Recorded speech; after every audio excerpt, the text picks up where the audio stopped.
भगवान ने राजा इंद्र का मान भंग किया, उसके बाद अब क्या, अब इंद्र को समझ में आ गया। जैसे क्या होता है ना, कई बार हम सबने देखा होगा कि कई बार हम अपने आप को 30 मार खा समझ के पापा मम्मी से झगड़ा करते हैं, अरे तुम्हारा क्या, तुमको क्या समझ में आता है, कल के लोग ये वो बड़बड़ कर लेते हैं। फिर समझ में आता है कि अरे मैं तो पता नहीं क्या बोल दिया, मेरी औकात बाहर की बातें थी सब। पिता के बोलते मम्मी वो क्या है कि ना, हाँ, ठीक है मान लो, पर सॉरी गलती। वही इंद्र भी अब एग्जैक्टली वही कर रहे हैं। इंद्र जो है स्वर्ग के राजा इंद्र द्वारा स्तुति, ये मैं वैसे बहुत बार बता चुका हूँ, फिर भी क्या सबको पता है कि ये कहाँ पे हुआ था? कहाँ पे हुआ था ये? रेज योर हैंड, कहाँ हुआ था? कश्मीर जी। प्रभु जी सुरभि कुंड। सुरभि कुंड। आपने, मैंने बनाया था? आप तो आई, ये आई थी? नहीं ये नहीं आई। पारुल माता जी, सुरभि के साथ हुआ था, पर हरे सुरभि कृष्ण कुंड नहीं। प्रभु। जी। दंड प्रणाम प्रभु जी। गोविंद कुंड। यस, गोविंद कुंड। तो अश्विन माता जी सुरभि को लेके आए थे राजा इंद्र या देवेंद्र, और वो उस कुंड का नाम है गोविंद कुंड, जहाँ पे किसकी भजन स्थली है? किसकी किसकी भजन स्थली है? यस युवराज प्रभु।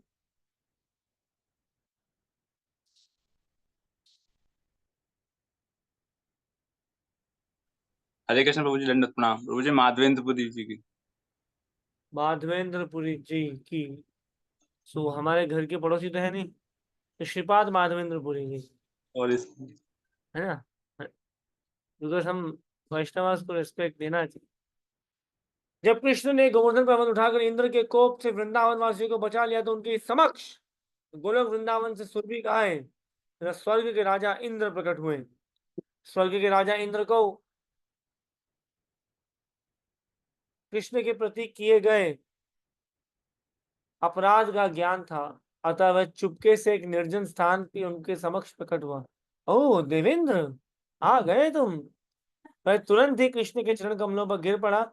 यद्यपि उसका अपना मुकुट सूर्य के समान दीप्तिमान था, इंद्र को कृष्ण के महान पद का ज्ञान था, क्योंकि वे इंद्र के स्वामी हैं, किंतु उसे विश्वास नहीं हो रहा था कि कृष्ण अवतार लेकर वृंदावन के ग्वालों के बीच ये रह सकते हैं। जब कृष्ण ने उनकी सत्ता को चुनौती दी, तो इंद्र क्रुद्ध हो गए, और क्योंकि वह सोचता था कि इस ब्रह्मांड का सर्वे सर्वा मैं ही हूँ, और मेरे समान कोई भी बलशाली नहीं है। किंतु इस घटना के बाद उसका झूठा अहंकार नष्ट हो गया, अतः अपनी अधीन अवस्था समझकर वह हाथ जोड़कर कृष्ण के समक्ष प्रकट हुआ और इस प्रकार स्तुति करने लगा। इतिमतिरुपकल्पिता वितृष्णा। किसकी स्तुति है ये? यस नीतू माता जी। भीष्म पितामह प्रभु जी। चलो गुड। ये इंद्र की स्तुति नहीं है। विश्वपितामह की, मैं ऐसे ही बीच में आपका टेस्ट लेने के लिए गा दिया मैंने।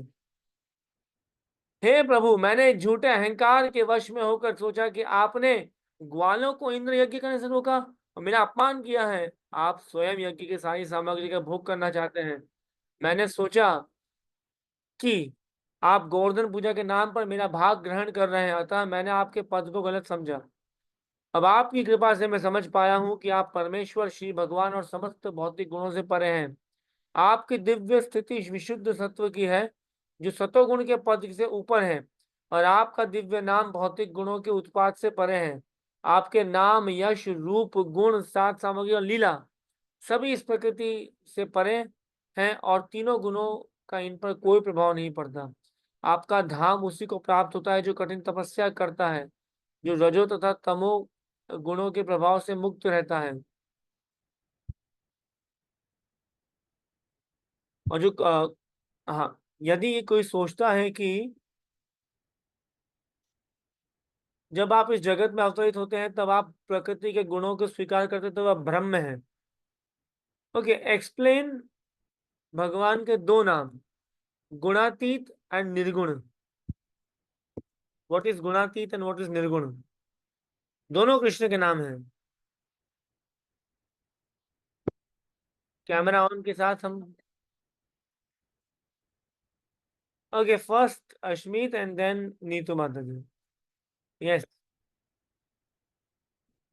तो मुझे गुणातीत मतलब भगवान भौतिक गुणों के परे है, एंड निर्गुण मतलब भगवान में भौतिक गुण नहीं है। इंटरेस्टिंग। और किसी को पूछते हैं? अनवय प्रभु, क्षमा करें मुझे, मैं कल पक्का कॉल करता हूँ आपको। नहीं, इसको बोलिए। हरे कृष्ण, दंड प्रणाम। अब जी गुणातीत मतलब वो मटेरियल क्वालिटी से बाउंड नहीं होते, और निर्गुण निर्गुण। मतलब हाँ, और निर्गुण मतलब जिनमें मटेरियल क्वालिटीज नहीं है, प्योर गुडनेस क्वालिटी, मतलब सत्व, शुद्ध सत्व। यस, आप दोनों ने एकदम सही कहा है। आप दोनों ने एकदम परफेक्ट है, दोनों के दोनों सही कहा है। स्टक। आप इतना दयालु है कि आप अपने अपराधों को, अपने उनके अपराधों को स्वीकार ना करके ऐसे उपाय देते हैं जिसमें अहंकार दमित हो जाए। और आप ही एकमात्र श्री भगवान है, कोई नहीं और कोई नहीं। हे नाथ, आप परम पिता, परम गुरु, परम राजा हैं। अतः जब भी जीवात्माओं का आचरण में त्रुटि आए तो उन्हें दंडित करने का अधिकार आपको ही है। पिता, गुरु, राज्य का परम अधिकारी, परम कार्यकारी अधिकारी सदैव क्रमशः अपने पुत्र और शिष्य द्वारा राजा के प्रजा के शुभ चिंतक होते हैं। आप शुभ चिंतक होने के नाते अपने पर आश्रितों को दंडित करने का आपको अधिकार है। आप स्वेच्छा से इस धरा पर विविध शाश्वत शुभ रूपों में अवतरित होते हैं। आप इस धरा लोक को महिमा मंडित करने तथा विशेषतः अपने को झूठे ही ईश्वर घोषित करने वाले व्यक्ति को दंडित करने के लिए आते हैं। अभी चल रहा है साउथ में कुछ 20-25 कल के अवतार घूम रहे हैं, जब 6 चैतन्य महाप्रभु भी घूम रहे हैं, जबकि अभी तो कुछ 4,27,000 साल बाकी है। तो अभी से आ गए हैं। एक आए थे हमारे गुजरात में, एक आधे बाल उड़े हुए, मोटा सा पेट, गट्टे से, बोला मैं कल्कि का अवतार हूँ। तो मैं जाके इच्छा में बोलने, अगर आप कल्कि का अवतार हो तो मैं शिव का रौद्र रूप हूँ। बट उसके पहले फिर वो खत्म हो गया अपने जीवन से। तो कुछ भी मतलब, people say anything and everything nonsense. ये बात ध्यान रखिए कि कल की अवतार होगा 4,27,000 साल बाद। 200 साल कम हो गया, 251 ईयर्स में और कम कर दीजिए। और वो यूपी में मुजफ्फरनगर के आसपास कहीं तो भी होगा। You need to sleep, you have Gurukul tomorrow.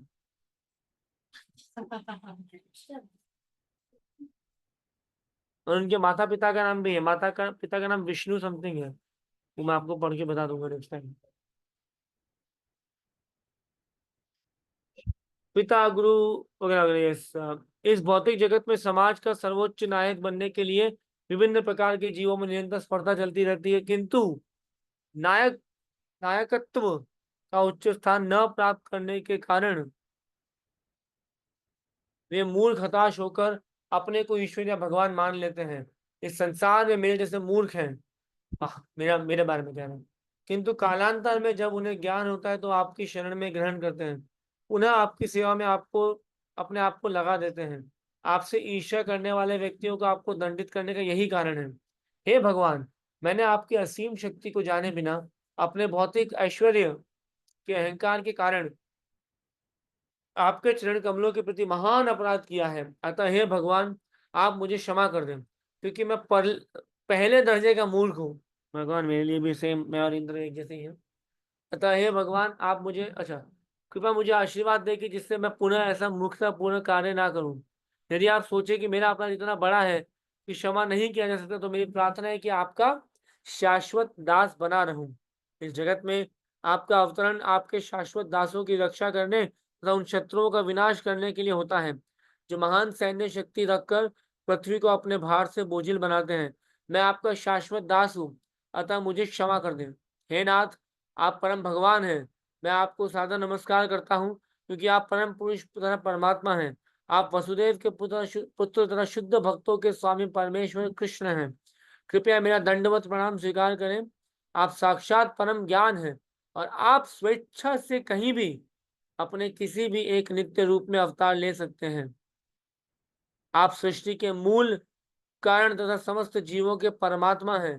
मैंने अपनी निपट मूर्खता के कारण मूसलाधार वृष्टि तरह उपल वृष्टि कराकर वृंदावन में उपद्रव मचवाया। मैंने आपके द्वारा मेरी तुष्टि के लिए होने वाले यज्ञ रोके जाने से उत्पन्न परम क्रोध के कारण ही ऐसा उपद्रव मचाया। ना basically saying about all this, अब भगवान कहते हैं, ये कितना सुंदर लिखा है। इस प्रकार भगवान कृष्ण द्वारा प्रशंसित होने के बाद मुस्कुराते हुए गड़गड़ाहट मेघ की भांति गंभीर वाणी में भगवान बोले, हे इंद्र, मैंने तुम्हारा यह यज्ञ तुम पर अपनी अहेतु की कृपा, इस तरह तो नहीं बोलेंगे ऑफ कोर्स, अहेतु की कृपा दिखाने के लिए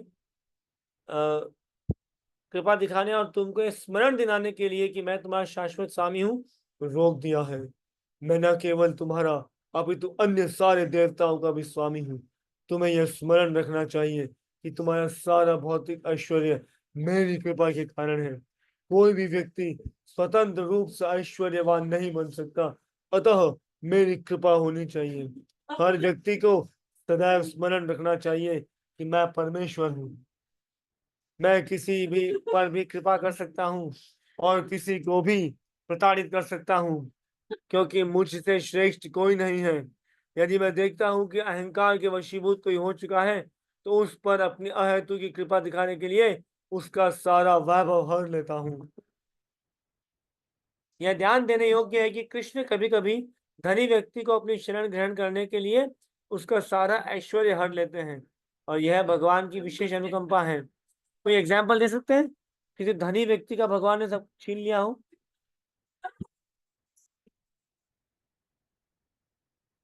ऋतु बद्र जी।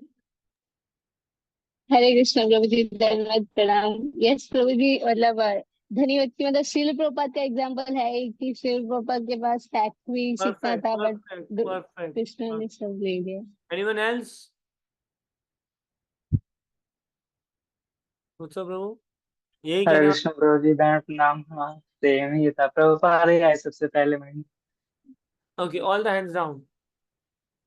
पता है कैसा है, कृष्ण कॉन्शियस इतनी सिंपल चीज है ना, कितनी सिंपल चीज है पता है।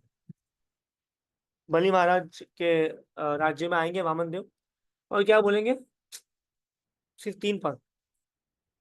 वैसे भक्त आपको क्या बोलेंगे? प्रभुनूर जैसे ऐड कृष्णा, कुछ नहीं करना और कुछ मत करो, इस 3 पद चाहिए बस। 3 पद, बस 3 पद। अच्छा ठीक है, ले लो। जैसे add Krishna to your life. अच्छा फिर बस कुछ नहीं करना, कुछ मत करो, क्योंकि सब करेंगे तो वो फिर उसके बाद फिर आपको करने का बचेगा क्या? 3 पग भूमि लेंगे, बस 3 पग। अरे और अरे नहीं नहीं राजा, मैं संतुष्ट ब्राह्मण हूँ। कामन देव बोल रहे मैं संतुष्ट ब्राह्मण, केवल 3 पग। अच्छा ठीक है, ले लीजिए। तो 3 पग देने के चक्कर में बलि महाराज को सुतल लोक में जाना पड़ा। सुतल लोक में जाना पड़ा। उसके बाद सुंदर कहते हैं हमारे कवि लोग, फिर बहुत प्रसन्न हो गए वामन देव, बहुत प्रसन्न हो गए। वामन देव का है, बहुत प्रसन्न हो गए। बलि मांगो, जे अवतार तुमको चाहिए मांगो। तो बलि महाराज बोले ना ना प्रभु, मैं तो आपका दास हूं। नहीं नहीं मांगो बलि मांगो, मैं तुमसे अत्यंत प्रसन्न हूं। तो बलि महाराज कहे, अच्छा अगर ऐसा है तो केवल ये वरदान दे दीजिए कि जब भी मैं महल से आऊं या महल में जाऊं आपके दर्शन हो। तो ठाकुर जी कहे, ये क्यों नहीं कह देते कि तुम्हें दरबान बनाना है मेरे को? अब जो समझो समझो ठाकुर जी, पर दर्शन तो मुझे आपके होने चाहिए। तो आप मानेंगे नहीं इस बात को, सुतल लोक में भगवान नारायण स्वयं बलि महाराज के बलि महाराज के जो महल है उसके बाहर पहरा दे रहे हैं। और तो और लक्ष्मी माता स्वयं एक बार बलि महाराज को जाके प्रार्थना करने गए कि प्लीज आपका आपके महल में 4 रास्ते हैं अंदर आने के बाहर जाने के, 4 गेट्स हैं, प्लीज कुछ फिक्स कर दीजिए, क्योंकि मेरे पति देव भागते रहते हैं। आज उत्तर से जाएंगे कि दक्षिण से, पश्चिम में आएंगे कि पूर्व में आएंगे, कहाँ से जाएंगे कैसे जाएंगे, तो प्लीज आप ये निश्चित कर दीजिए। तो भगवान भक्तों के अधीन है। देखिए इतना सुंदर, बलि महाराज ने सब कुछ ले लिया, पर स्वर्ग से भी ज्यादा बड़ा उन्हें किंगडम दे दिया। श्रील प्रभुपाद ने सब कुछ ले लिया, उसके बाद Srila Prabhupada travelled entire universe for 14 times in 12 years, established 108 temples, more than 5,000 disciples. चैतन्य चैतामृत, श्रीमद् भागवतम, भगवत गीता, कुंती महारानी के prayers, nectar of devotion, nectar of instruction, Ishopanishad, क्या क्या नहीं लिखे प्रभुपाद। सो हमारा अभी वो लेवल नहीं है, बट जैसा न चाहो न चाहो न चाहो से मत। ओके, यह ध्यान देना चाहिए कि कभी कभी धनी, ओके, कभी कभी देखा जाता है कि अत्यंत ऐश्वर्यशाली व्यक्ति अपनी भक्ति के कारण दरिद्रता को प्राप्त हो जाता है, किंतु कभी सोचना नहीं चाहिए कि चूंकि उसने भगवान की भक्ति की। एक बार और ऐसा प्रसंग आता है कि एक व्यक्ति जाके पूछता है कि विष्णु को कि भगवान एक बात बताओ, ये आपके भक्त सब गरीब गरीब क्यों रहते हैं, नहीं गरीब भिखारी की तरह क्यों रहते हैं, और ये शिव जी के भक्त देखो क्या पैसा वैसा ओपिनियन ओपिनियन, ऐसा क्यों। देखेंगे ना आप कभी कि भगवान कृष्ण के जो भक्त हैं जनरली, मतलब ठीक है, आराम से मायापुर में पड़े हैं, मिल जाए तो खा लिया, नहीं मिला तो पी लिया, वैसे मिलता है खाना, वैसा मत सोचिएगा कि हम खाए भी नहीं, ऐसा नहीं, बट किया तो किया। और शंभू शिव के भक्त को देखिए, मतलब पैसा गाड़ी शौहरत नाम सब कुछ है। तो कृष्ण विष्णु इस बात का जवाब देते हैं कि जो मुझे पा लिया ना, उसे उसके बाद और कुछ पाने की इच्छा लालसा रहती नहीं है। तो मेरे भक्त केवल मुझे पाना चाहते हैं, पर जो शिव शंभू के भक्त हैं वो इन सब चीजों के पीछे पड़े हुए हैं। इसीलिए शिवजी तथास्तु तथास्तु कहते रहते हैं, क्योंकि शिवजी स्वयं क्या बचते हैं, ब्रह्मा बोले चतुर्मुखे कृष्ण कृष्ण हरे हरे, फिर शिव बोलते हैं ना, शिव बोले पंचमुखे राम राम हरे हरे। रामस्य ईश्वरस्य यस्य, नहीं, राम जिनके ईश्वर हैं वो है रामेश्वर महादेव की क्या है, गोपीश्वर, गोपियां जिनकी ईश्वर हैं वो है गोपी मतलब Gopeshwar Mahadev. Then it is what is that, तेरे कदम के पास आशेश्वर महादेव, जो आशा आपकी आशाओं को तुरंत पूर्ण कर दे, महादेव धामेश्वर महादेव। और शिव जी एक्चुअली क्षेत्रपाल, शिव जी क्षेत्रपाल होते हैं, धाम की रक्षा करते हैं। हरे कृष्णा।